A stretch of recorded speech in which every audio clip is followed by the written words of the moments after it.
Good morning guys, study of स्टाबा से मैं हूँ आलोक यादव।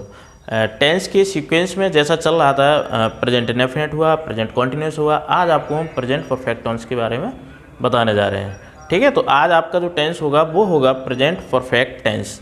तो प्रेजेंट परफेक्ट टेंस में क्या होता है, जब कार्य अभी अभी यानी कुक में ही ख़त्म हुआ हो, हाल हाल में ही ख़त्म हुआ हो, कुछ हुआ हो, तो समझ लो वो प्रेजेंट परफेक्ट टेंस होता है। ठीक है, तो इसके बारे में हम आपको ऑन बोर्ड क्लास दे रहे हैं। तो देखिए, प्रेजेंट परफेक्ट टेंस को आज हम क्लियर करा रहे हैं। इसका इंट्रो देख लीजिए सबसे पहले। तो इसका जो इंट्रो है वो ये है कि जब वाक्य की क्रिया के अंत में चुका है, चुकी है, चुके हैं, दिया है, लिया है, आया है, गया, यानी आ है, ई है, ए है, इसकी मात्राओं का अगर प्रयोग होता है तो ऐसे शब्द जब आते हैं तो वाक्य प्रेजेंट परफेक्ट टेंस का होगा। और इसकी मेन चीज़ जो पहचान होती है वो ये होती है कि इसमें कार्य कुक में ही खत्म होता है, हाल हाल में कोई काम खत्म होता है, समझ लो वो प्रेजेंट परफेक्ट टेंस होता है। तो इसके रूल्स जो हैं वो एफर्मेटिव के लिए रूल्स देखिए, ये रूल्स हमने पहले बताया था। अगर इसमें नेगेटिव के लिए नॉट नहीं है, कभी नहीं आ जाए, नेगेटिव हो जाएगा। और कब, क्यों, कैसे, कौन, कहाँ यूज हो जाए तो इंटेरोगेटिव हो जाए। तो एफर्मेटिव के रूल्स में देख लीजिए। सबसे पहले क्या है, अगर हमारा सब्जेक्ट सिंगुलर है तो सिंगुलर के साथ जो हेल्पिंग वर्ब होगी वो हैज यूज होगी, और प्लूरल सब्जेक्ट के साथ हेल्पिंग वर्ब हैव यूज होती है। और इसमें मेन वर्ब की थर्ड फॉर्म का यूज किया जाता है, माइंड रखिएगा। इसका जो स्ट्रक्चर होगा वो होगा सबसे पहले सब्जेक्ट, फिर हेल्पिंग वर्ब, यानी हेल्पिंग वर्ब क्या है, हैज या हैव अकॉर्डिंग टू सब्जेक्ट, फिर B3 का मतलब मेन वर्ब की थर्ड फॉर्म, ऑब्जेक्ट और अदर। जैसे फॉर एग्जाम्पल दिया गया है, वह खाना खा चुका है। अब इसको हम दो प्रकार से लिख सकते हैं। हमने ये भी कहा था चुका, चुकी, चुके, या लिया है, दिया है, आया, गया है। तो वह खाना खा चुका है या फिर उसने खाना खा लिया है। तो देखिए एक ही चीज़ है, खा लिया है या खा चुका है, इससे पता चल रहा है कि अभी अभी खाया है, इससे ये मालूम चल रहा है। ठीक है, तो देखो वह खाना खा चुका है, सब्जेक्ट क्या है, वह, ही, और सिंगुलर सब्जेक्ट के साथ हेल्पिंग वर्ब हैज़ लगाते हैं। तो ही हैज़, थर्ड फॉर्म ईट की, ईटन हो जाएगी। ही हैज़ ईटन द, खाना की होती है फूड, तो he has eaten the food. इसी तरीके से देखो दोनों एक ही साइड, एक ही तरीके से बन जाते हैं। बिजली चली गई है या बिजली जा चुकी है, तो गई है, ई है, या आया या गया, ये इस तरीके से, तो गई है या जा चुकी है। बिजली की का क्या होता है, लाइट होती है, लाइट।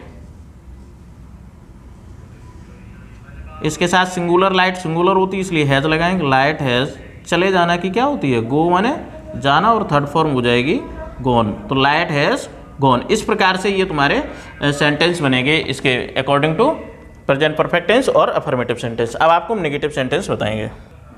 अब देखिए नेगेटिव सेंटेंसेस देखने हैं हमें प्रेजेंट परफेक्ट टेंस के। तो इसका जो स्ट्रक्चर बनेगा वो वही होगा। सबसे पहले क्या, सब्जेक्ट, फिर हेल्पिंग वर्ब, हेल्पिंग वर्ब पता ही है हैज़ हैव होती है, और उसके बाद लगा देंगे हम नॉट, ठीक है, प्लस B3, ऑब्जेक्ट और अदर। इस तरीके से इसका ये स्ट्रक्चर हुआ जाके। अब इसी के स्ट्रक्चर के अकॉर्डिंग हमें एग्जाम्पल देखने होंगे। एग्जाम्पल देख लीजिए। एग्जाम्पल जो होंगे वो इस तरीके से, जैसे वह गाना नहीं गा चुकी है। इसको हम ऐसे भी लिख सकते हैं, तो उसने गाना नहीं गाया है, बात एक ही है। ठीक है, इसी तरीके से एक और देख लो, वे स्कूल नहीं गए हैं। वे स्कूल नहीं गए, तो दो सेंटेंस हुए। इन सेंटेंसेस को हमें क्लियर करना है। वह इस गाना गा चुकी है, वह सी सिंगुलर होता है, हमें पता है। सी हैज़ नेगेटिव है, नॉट, सी हैज़ नॉट। देखिए सिंग की थर्ड फॉर्म जो होती है संग होती है, तो इसको हम ऐसे लिखेंगे, she has not sung, SUNG, sung a song. She has not sung a song, उसने गीत नहीं गाया है या वह गाना नहीं गा चुकी है। ठीक है, इसके बाद आता बे स्कूल नहीं गए हैं या बे स्कूल नहीं जा चुके हैं, बात एक ही है।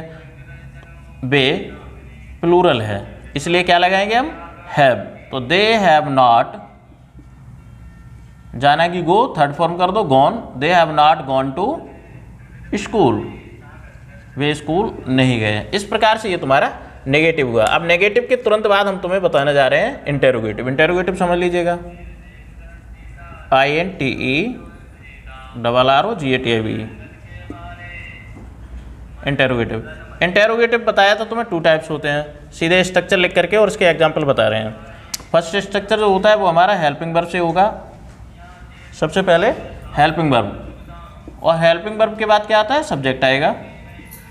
इसके बाद क्या होगा, V3, और उसके बाद क्या होगा, ऑब्जेक्ट,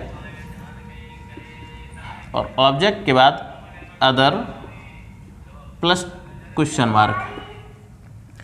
इसी तरीके से दूसरा जो होगा वो हमारा क्वेश्चन वर्ड से ही शुरू होता है, क्वेश्चन वर्ड, इसके बाद हेल्पिंग वर्ब, इसके बाद सब्जेक्ट, V3, ऑब्जेक्ट, अदर और क्वेश्चन मार्क। इस प्रकार से ये स्ट्रक्चर हुए जाके, और इन्हीं स्ट्रक्चर के बेस पे इसका जो हेल्पिंग वर्ब से शुरू हो रहा है उसका मतलब यस नो टाइप होगा, और ये WS टाइप होगा जो क्वेश्चन वर्ड से शुरू हुआ। तो देख लीजिए एग्जाम्पल इनके, जैसे क्या पिताजी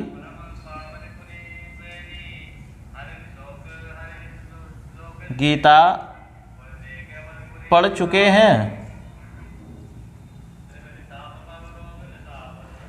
एक और देख लो,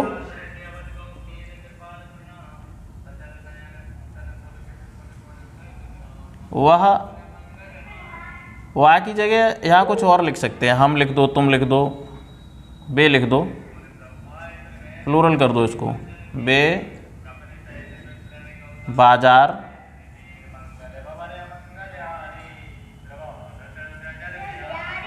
कैसे गए हैं, वे बाजार कैसे गए हैं, क्वेश्चन मार्क कर दीजिए। अब इन सेंटेंसेस को देख लीजिएगा, क्या पिताजी गीता पढ़ चुके हैं, क्या से शुरू हुआ, सब्जेक्ट पिताजी है, तो सीधी सी बात है हमें सबसे पहले क्या लगाना होगा, हैज लगाना होगा। हेल्पिंग वर्ब से शुरू होना, जो क्या से शुरू होते हैं वो हेल्पिंग वर्ब से प्रारंभ किए जाते हैं। हैज फादर,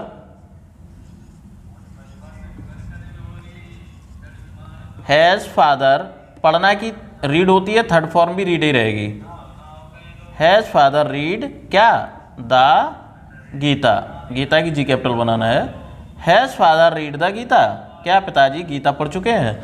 नेक्स्ट है वे बाजार, तो देखिए has father read the Gita, तो क्या पिताजी गीता पढ़ चुके हैं। अब दूसरा जैसे था वे बाजार कैसे गए हैं, वे बाजार कैसे गए, तो कैसे को हमें सबसे पहले क्वेश्चन वर्ड को ही उठा लेना है, कैसे को, हाउ। अब इसके बाद हमें देखना है इसका सब्जेक्ट क्या है, सब्जेक्ट वे है, इन्हीं प्लूरल है, तो हम लिखेंगे हैव, हाउ हैव। अब लिखेंगे subject they, third form gone, how have they gone to market, वे बाजार कैसे गए हैं, how have they gone to market. इस तरीके से हम इसको कंप्लीट करेंगे। तो अभी फिर से समझ लीजिएगा, जो परफेक्ट टेंस होते हैं वो हेल्पिंग वर्ब हैज और हैव से, सिंगुलर के साथ हैज, प्लूरल के साथ हैव, वर्ब की थर्ड फॉर्म का यूज किया जाता है। बाकी ये क्या और कैसे, ये तो जो हमने फर्स्ट टेंस में पढ़े थे उसी हिसाब से सब में चलते चले आ रहे हैं, बस रूल्स और स्ट्रक्चर को हमें फॉलो करते हुए आगे बढ़ना होता है। तो इस प्रकार से तुम्हारा ये प्रेजेंट परफेक्ट टेंस कंप्लीट हुआ है। आगे आपको हम present perfect continuous tense complete करेंगे।